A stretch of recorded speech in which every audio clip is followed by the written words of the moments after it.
If you haven't signed up for a paid professional art space or been invited to one, on sign-in, you will only have visibility of your personal art desk. Below the art desk, we have the option to create an art space. For individual Spark and Blaze plan owners, you have the option to create a public or private art space that offers free access to an art space with certain limitations. Before we create one, click on your profile icon and direct back to the Magma website. Click on Pricing and the Communities tab to view information to starter art spaces. These options are free solutions giving new users the opportunity to experience the benefits of an art space has to offer when connecting large numbers of team members for collaborative and creative purposes. Generally, a public art space offers the ability to invite unlimited members. A private art space has a limit of 5 users and is intended for you and your close friends or colleagues to collaborate together on a limited capacity while still experiencing the same benefits to an art space. Both starter art spaces offer the same feature access and have a limited storage capacity of 1 GB.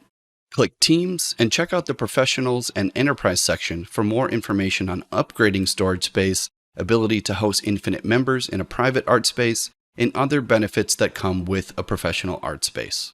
Whether the starter art space is public or private, the process for creating and inviting members to join is the same. Here in our art desk, for this example, let's create a starter public art space. Click the plus button, give it a name, and we'll set it to public. We're presented with the option to copy the invitation and send directly to friends or colleagues, or invite them by adding their emails.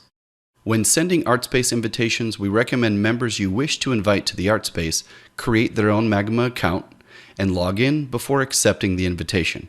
But let's take a look at how this process works if the recipient doesn't have a Magma account already created. Here on the right, we have our Spark account logged in and our public Artspace created. On the left, we have an anonymous browser window opened and ready for use. There are 2 primary ways to access Magma: by accepting an invitation link before Magma is active in our browser or after. On the left, if we head to magma.com, here we have the option to continue without creating an account. This will generate a unique anonymous Magma ID that is not linked to an email. This method provides access for anyone to try Magma before creating an account. If the browser window is closed, but the browser data is still stored, opening a new window, heading to magma.com will continue to provide access to this temporary anonymous account.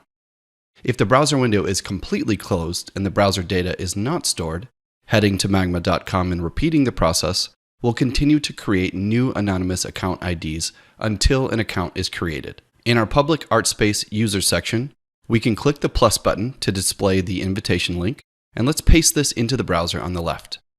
As the anonymous account ID is currently active, we now have the ability to join the Artspace on a limited basis. The browser recognizes that we have a temporary anonymous Magma account and will continue to provide access to this account and Artspace until the browser window is completely closed. If we close it in this scenario, we will not be able to return to our anonymous account to access the art desk and Artspace again. This signifies the importance of creating an account associated with an email.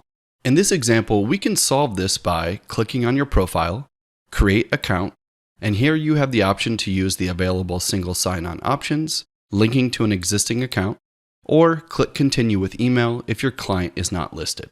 Once logged in, your anonymous profile will now be updated to the new Magma account associated with your email, and you will be able to continue having access to this creative space with the login credentials created. For a more direct approach where a Magma account does not exist for the recipient, let's copy and paste the Artspace invitation to an anonymous browser. Here displays we are about to accept an invitation to an Artspace, but requires a login.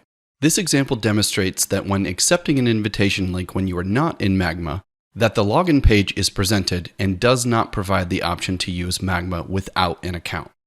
To quickly create one, use the single sign-on options or click continue with email if your client is not listed. In this case, I'll log in with one of my own Google accounts. And now our temporary anonymous Magma account has been updated, and I will continue to have access to this Artspace when logged into Magma with these credentials. As you continue to invite more members into the Artspace, as well as creating projects with hosted canvases, you'll be able to experience the benefits of a shared creative space for all friends and colleagues to access artwork and collaborate together more efficiently.